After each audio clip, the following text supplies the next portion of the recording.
The tower was quiet at 3 a.m., just me and the hum of radar screens painting their green circles in the darkness.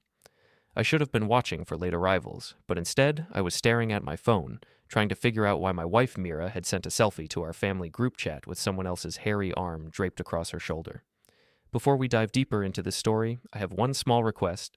Please subscribe, drop a like, comment, and hit that hype button to boost this channel so more people can discover these incredible Reddit stories. Probably just Lindsay being weird again, I muttered, taking another bite of stale pretzel from the vending machine, but that pit in my stomach said otherwise. My name's Colton Hayes, and I've been guiding planes through Midwest airspace for 15 years. You'd think that kind of responsibility would earn some respect at home, but lately my wife treated me like background noise. At 39, I was getting soft around the middle, my dark hair showing gray at the temples, and my sense of humor had turned sharp enough to cut glass. Yeah, the drive home took 20 minutes through our fading commuter town. Main Street looked like a movie set for better days gone by. Half the storefronts empty, the rest hanging on by sheer stubbornness. Our house sat in one of the older neighborhoods, a 2-story colonial that Mira was always complaining needed updates. I pulled into the driveway and noticed Tanner's company van parked across the street.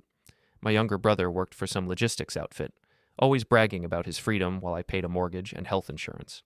At 32, he still acted like college never ended. The house felt colder inside than the February night I'd just left. Mira was supposedly asleep, but her breathing seemed too controlled, too careful. I stood in our bedroom doorway watching her fake it, that familiar sarcasm bubbling up in my chest. If misery had a brand manager, it would definitely be my wife. I grabbed a beer from the kitchen and sat at the table, scrolling through that group chat again. The selfie bothered me more each time I looked at it. Mira's smile was too bright, too excited. She hadn't smiled at me like that in months. That's when I remembered we shared a cloud account. The login screen felt like opening Pandora's box, but curiosity won over common sense. Her photo stream loaded slowly, revealing a timeline that made me freeze. Pictures from restaurants I'd never been to, hotel lobbies I didn't recognize, and worse, much worse. Then I found the text thread with Tanner. "Can't wait to see you again," from 3 days ago. Colton's working late shift all week, from yesterday. Room 237, same place, from this morning. My hands shook as I scrolled through weeks of messages, each one a knife twist. They weren't just having an affair, they were mocking me, laughing about how clueless I was, how boring, how easy to fool. "Your brother's kind of pathetic," Mira had written, always so serious about everything. "He's been like that since we were kids," Tanner replied. "Thinks he's better than everyone because he went to college." I set the phone down carefully, fighting the urge to smash it against the wall. Instead, I opened the Find My Phone app and checked their locations. Both phones were pinging from the Sleepy Inn Motel on Route 9, the kind of place that rented rooms by the hour. 20 minutes later, I sat in my car in that motel parking lot, watching the light in room 237. Tanner's company van was parked right outside, bold as brass. Company logo and everything, like he wanted the world to know he was screwing his brother's wife on company time. I pulled out my keys and walked over to the van. The metal made a satisfying screech as I dragged the key along both sides, spelling out "cheater" in foot-high letters. Then I slipped a note under the windshield wiper. "Hope it was worth it. Your loving brother." Mrs. Patterson from down the street was walking her ancient poodle and definitely saw me.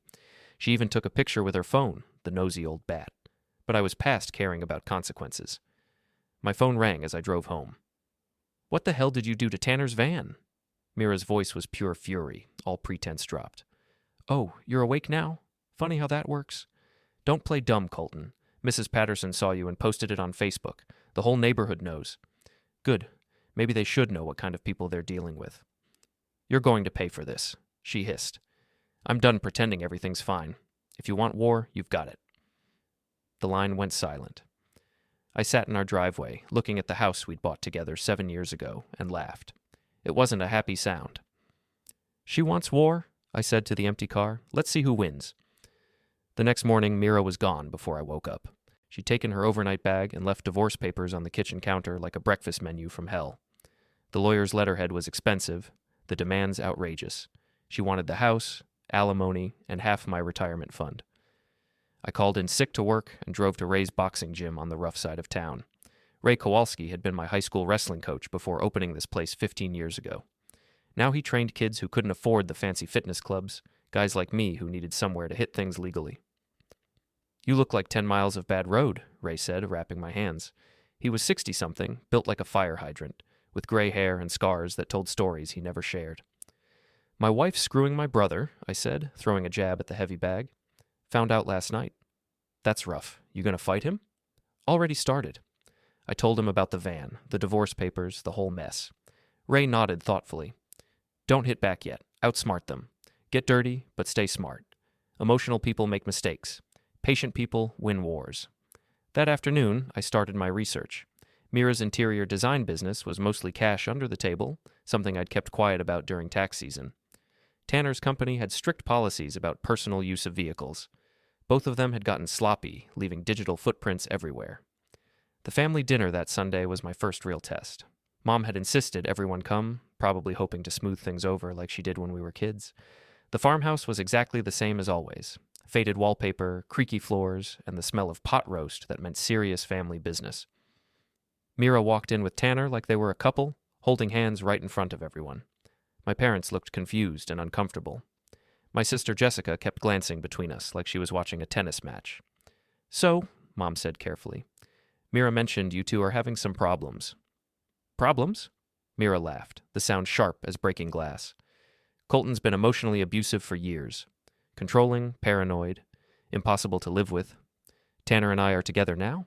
If Colton can't handle that like an adult, maybe he should get therapy." The silence stretched like a rubber band about to snap. Dad cleared his throat. Jessica stared at her plate. Tanner smirked like he'd won something. "Should I call you sis now?" I asked Mira. "Or just mistake?" Tanner stood up fast, his chair scraping against the floor. "You need to watch your mouth." "Or what? You'll steal my wife? Too late for threats, little brother." He took a step toward me, chest puffed out like a rooster. I stood up too, and suddenly we were face to face across Mom's dining room table. He was taller but softer, all gym muscles and no real fight experience. "You always thought you were better than me," he said. "Mr. Responsible, Mr. College Graduate, Mr. Important Job. But look who's got your wife now." I shoved him hard enough to send him stumbling backward into the china cabinet. Dishes rattled, and Mom gasped. For a second, I wanted to keep going, to put him through the wall and wipe that smug look off his face forever. But Ray's words echoed in my head. "Stay smart." "You're right," I said, sitting back down. "You got her. Congratulations. Hope you like paying her credit card bills." The rest of dinner was agony, but I played it cool while they got more comfortable, more careless. Mira complained about our house, our friends, our life together. Tanner bragged about his new promotion, his company benefits, his freedom. They were digging their own graves, and I was taking notes. That week, I started phase 2. I compiled every text message, every photo, every receipt I could find. The evidence was damning. They'd been using my credit cards for their dates, charging hotel rooms to my account, even using our joint checking to buy each other gifts. I printed everything and mailed copies to both sets of parents with a simple note. "Thought you should know the truth. Colton." Then I forwarded screenshots of Tanner's texts about using the company van to his boss, along with GPS data showing the van at motels during work hours. I didn't add commentary. The evidence spoke for itself. For Mira, I did something more creative. Her interior design clients were all wealthy women who valued discretion and family values. I created a fake social media account and started sharing her texts about them, the ones where she called Mrs. Henderson nouveau riche trash and described the Williamson house as a monument to bad taste. Within 3 days, she'd lost 4 clients. The confrontation came Friday night at the holding pattern, the dive bar where Tanner liked to play pool and pretend he was still 25. I found him there around 10, already 3 beers deep and bragging to anyone who'd listen about his new relationship. "Hey, brother," I said, sliding onto the stool next to him. "We need to talk." He turned, and I could see the moment he recognized me. His face went from cocky to nervous in half a second. "Colton, look, about Sunday, about the van, about my wife. Yeah, we're going to discuss all of it." The bartender, a guy named Eddie who'd gone to high school with us, suddenly found something very important to clean at the other end of the bar. The few other customers drifted away like smoke. "Outside," I said, "unless you want to do this in front of everyone." The parking lot was dimly lit, perfect for what I had in mind. Tanner's van sat under a broken streetlight, still showing the scratches I'd given it. "You took my wife," I said, pulling a baseball bat from my trunk. "Now I'm taking your dignity." "Colton, wait." I swung the bat into his driver's side window, sending safety glass cascading across the asphalt. Then the passenger window, the headlights, the taillights. Each impact felt like therapy. "Stop!" Tanner grabbed my arm. "You're crazy!" I spun around and slapped him across the face, hard enough to leave a mark. He stumbled backward, more shocked than hurt. "I'm crazy? I'm not the one screwing my brother's wife in a company vehicle." Several people had come out of the bar to watch. Someone was definitely recording with their phone. Good. I wanted witnesses. "She doesn't love you," Tanner said, trying to salvage some pride. "She told me so herself." "Maybe not, but she doesn't love you either. You're just convenient. A way to hurt me without getting her hands dirty." I got back in my car and drove away, leaving him standing next to his destroyed van in front of half the town. By morning, the video would be all over social media. The war was just getting started. Mira showed up at the airport control tower the next Monday, screaming loud enough to wake anyone. Security had to escort her out while she called me every name in the book, some of them creative enough to make the pilots blush. "If you're here for an apology," I told her as they dragged her away, "bring a time machine." My supervisor, a decent guy named Bill Peterson, called me into his office afterward. "Want to tell me what that was about?" he asked. "Divorce proceedings," I said. "She's not taking it well." I gathered that. "Look, Colton, your personal life is your business, but when it shows up at work screaming about vandalism and harassment, it becomes my problem too. Won't happen again. See that it doesn't, and maybe take some vacation time until things cool down." I had 2 weeks of forced leave to plan my next moves. First stop was the bank, where I moved half our joint assets into a separate account. Perfectly legal in a no-fault divorce state, but it would leave Mira scrambling to pay her lawyer. Then I drove to the courthouse and filed my own divorce petition, citing adultery and abandonment. The filing fee was worth every penny just to see her face when she got served. But the real masterpiece was my Facebook post. I'd never been big on social media, but our town's community page had 8,000 members, including most of our friends, family, and neighbors. I uploaded every screenshot, every receipt, every piece of evidence I'd collected, along with a simple caption. "Some people have been asking about my marriage. Here's the truth. Draw your own conclusions." The response was immediate and brutal. Within an hour, I had 200 comments and 50 shares. By evening, it was the most viewed post in the group's history. Mira's friends started choosing sides, and most of them chose mine. Turned out she'd been trash-talking all of them behind their backs, and my evidence dump included those conversations too. "I always wondered why she was so two-faced," wrote Sarah Mitchell, Mira's former book club president. "Now I know she was calling us boring housewives while we thought she was our friend." Tanner's situation was even worse.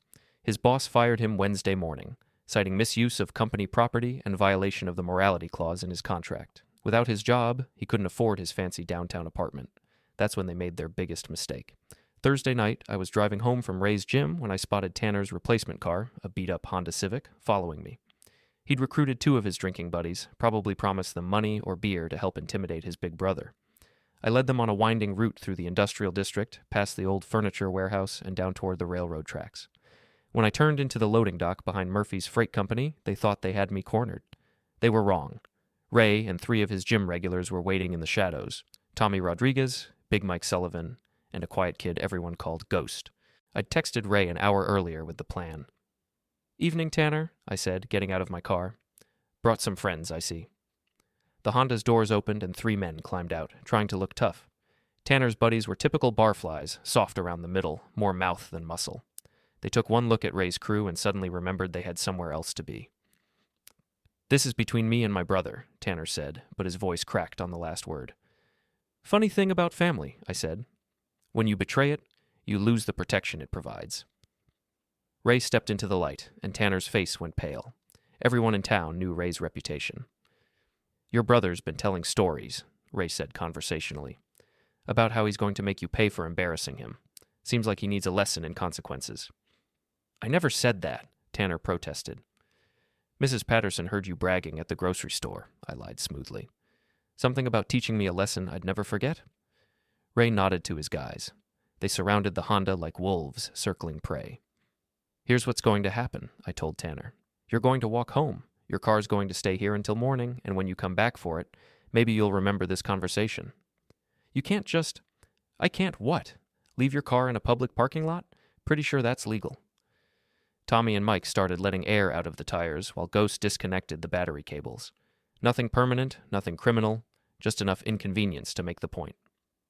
Tanner stood there helplessly, watching his last bit of independence disappear into the night. "This isn't over," he said. "Yes, it is. You just don't know it yet." The walk back to town was 3 miles through February cold. By the time he made it, half the bars would be closed and his pride would be frozen solid. I drove home feeling better than I had in weeks, but the real surprise was waiting in my kitchen. Lindsay Hoffman, Mira's best friend since college, sat at my table drinking coffee like she owned the place. She was a sharp-featured woman in her 30s, always perfectly dressed, always with an opinion about everything. "Hello, Colton," she said. "We need to talk." "How did you get in?" I asked, though I already knew. Mira had given her a key years ago. "That's not important. What matters is that you're destroying people I care about." Lindsay had always been beautiful in a cold, calculating way. Tonight she looked tired, her perfect makeup showing cracks around the edges. "People you care about?" I laughed. "You mean the woman who's been calling you a desperate spinster behind your back? Or my brother who's too stupid to realize he's being used?" Something flickered across her face. Surprise, maybe, or recognition. "You don't know what you're talking about. Don't I?" I pulled out my phone and scrolled to one of Mira's text threads. "Here's what your best friend really thinks of you. Lindsay's getting pathetic. 34 and still single, always trying to live through other people's relationships. I feel sorry for her." Lindsay's coffee cup rattled against the table as she set it down. "That's not... She wouldn't... There's more. Want to hear about how she describes your apartment as sad single girl decor, or how she thinks your job at the marketing firm is barely above secretary work?" The mask slipped completely then. For just a moment, I saw pure rage flash across her features before she regained control. "Even if that's true," she said carefully, "it doesn't justify what you're doing to her now." "What I'm doing? She's the one who threw away our marriage for my worthless brother. Maybe she had reasons. Maybe she was unhappy. Maybe you drove her to it." There was something in her tone, a satisfaction that didn't fit, like she was enjoying this more than she should. "You know what's funny?" I said, sitting down across from her. "I've been thinking about how this all started. The timing, the way it happened, how sloppy they both were about hiding it." "What's your point?" "My point is that neither Mira nor Tanner is smart enough to plan something like this. But you are." Lindsay laughed, but it sounded forced. "That's ridiculous." "Is it? You've been Mira's best friend for 15 years. You know all her weaknesses, all her insecurities. You know she's always been jealous of other women, always looking for validation." I stood up and started pacing, the pieces falling into place.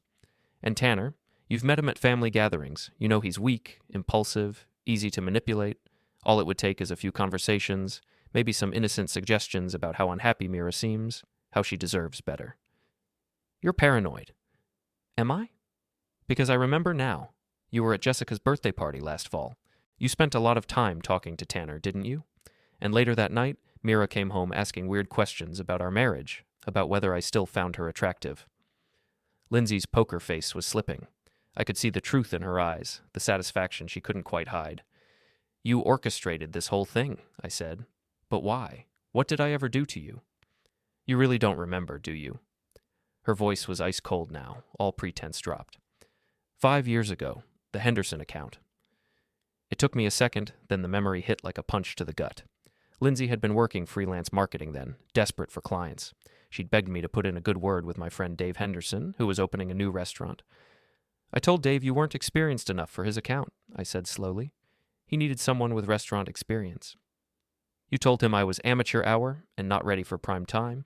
He hired that firm from the city instead, and I lost my apartment because I couldn't make rent." "That was 5 years ago. You got the job at Morrison Marketing 6 months later." "After living in my car for 3 weeks, after borrowing money from my parents like I was 16 again, after watching you go on with your perfect little life while mine fell apart." The pieces were all there now, ugly and clear. "So you decided to destroy my marriage." "I decided you needed to learn what it felt like to lose everything, to be humiliated, to have people you trust turn against you." She stood up, smoothing her skirt like we'd just finished discussing the weather. "Mira was easy. A few conversations about how you didn't appreciate her, how Tanner always asked about her at family events, how maybe she deserved someone who saw her as exciting instead of convenient. And Tanner? Even easier. Men like him are so predictable. A little flirtation, some comments about how mature he seemed compared to other guys his age, how any woman would be lucky to have him. He was practically panting by the time I suggested he should tell Mira how he felt. I wanted to hit her. Every muscle in my body screamed for violence, but Ray's voice echoed in my head. Stay smart. You destroyed 3 people's lives for revenge. I destroyed 1 person's life. Mira and Tanner were just collateral damage. And now? Now I think we're even. She headed for the door, then paused. Oh, and Colton? If you try to tell them about this conversation, it's your word against mine. Who do you think they'll believe? Their friend who's been supporting them through this difficult time, or the bitter ex-husband looking for someone else to blame? The door closed behind her with a soft click, leaving me alone with the wreckage of my life and the knowledge that I'd been played by a master. But Lindsay had made one crucial mistake. She'd underestimated how far I was willing to go for revenge. The Riverside Community Festival happened every March, rain or shine. This year it fell on a crisp Saturday with just enough wind to make the vendor tents flutter like prayer flags. Half the town would be there. Families, local politicians, everyone who mattered in our little corner of the world. I'd volunteered to help with the audio-visual setup, something I'd done for 5 years running. Nobody questioned why I needed extra time to test the equipment or why I brought my own laptop to run the slideshow. The festival's main stage sat in the center of the park, surrounded by food trucks and craft booths. By noon, maybe 300 people were milling around, eating funnel cake and listening to the high school jazz band murder classic rock songs. Mira and Tanner arrived together around 1 o'clock, playing the happy couple for anyone who'd watch. She wore a sundress that probably cost more than my monthly car payment, while he sported a new leather jacket that screamed midlife crisis. They didn't see me in the sound booth, but I saw them. I saw Lindsay, too, working the crowd like a politician, playing the supportive friend to anyone who'd listen. Ladies and gentlemen, the mayor said into the microphone, we'd like to thank everyone who made this year's festival possible. And now, Colton Hayes has prepared a special presentation about our community. That was my cue. The screen lit up with a title slide. Truth and Consequences, a Community Discussion. Innocent enough to not raise immediate suspicions. Thank you, Mayor Davidson, I said, taking the microphone. I've lived in this town for 15 years, and I've learned that communities are built on trust, on knowing that your neighbors, your family, your friends have your back. Murmurs of agreement from the crowd. Mira looked puzzled, but not alarmed. Not yet. But what happens when that trust is broken? When the people closest to you decide that lies are easier than truth? The first slide appeared, a screenshot of Mira's text to Tanner. Can't wait to see you tonight. Colton's working late again. He'll never know. The crowd went silent. Mira's face turned white as paper. What happens when your own brother decides your wife is fair game? More screenshots, hotel receipts, GPS data showing both their phones at the Sleepy Inn motel. The evidence was overwhelming, undeniable, and projected 20 feet high for everyone to see. Colton, stop this, Mira called out, but her voice was lost in the growing murmur of the crowd. But the real question, I continued, is what happens when you discover that your marriage wasn't destroyed by passion or love or even simple lust? What happens when you find out it was all just a game? Tanner started pushing through the crowd toward the stage, but Ray and his boys were ready. They formed a casual wall of muscle, just concerned citizens enjoying the show. See, I thought my wife left me for my brother because she was unhappy. I thought Tanner betrayed me because he was selfish and weak, and I was half right. The next slide showed a screenshot of Lindsay's old emails, ones I'd found after breaking into her apartment the night before. Amazing how sloppy people get with their digital security when they think they've won. But the truth is, they were both manipulated by someone who wanted to hurt me, someone who spent months playing puppet master with 3 people's lives for the sake of 5-year-old revenge. Lindsay tried to run, but the crowd was too thick. She was trapped like a rat in a maze of her own making. Lindsay Hoffman orchestrated this entire affair because I cost her a business deal 5 years ago. She played on my wife's insecurities, my brother's weaknesses, and my trust to destroy my marriage for entertainment. The emails were all there, projected for everyone to read. Lindsay's careful manipulation, her step-by-step plan to humble me, her satisfaction as she watched it all unfold. You want to know the funny part? I asked the stunned crowd. She succeeded. My marriage is over. My relationship with my brother is destroyed. My life as I knew it is finished. Tanner broke free from the crowd and rushed the stage. I stepped aside and watched him trip over the microphone cable, going down hard in front of 300 people. The laughter was cruel and immediate.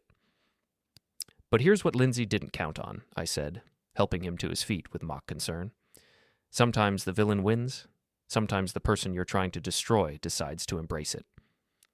I turned to face Mira, who was crying now, mascara running down her cheeks like black tears. You wanted excitement, drama, a life less ordinary? How's this working out for you? The crowd was eating it up. Phones were recording from every angle. By tonight, this would be viral across 3 counties. As for consequences, I said, wrapping up my presentation, Mira's lost her business, her friends, and her reputation. Tanner's lost his job, his apartment, and his dignity, and Lindsay's lost the one thing she valued most: control. I set the microphone down and walked off the stage to scattered applause. Some people were laughing, others looked shocked, but everyone was talking. The festival continued around us, but the real show was over. That evening, I drove to Tanner's apartment complex for the final act. He was loading boxes into a U-Haul truck, moving back in with our parents like a 32-year-old failure should. Need help? I asked. He dropped the box he was carrying, sending books and DVDs scattering across the parking lot. What do you want, Colton?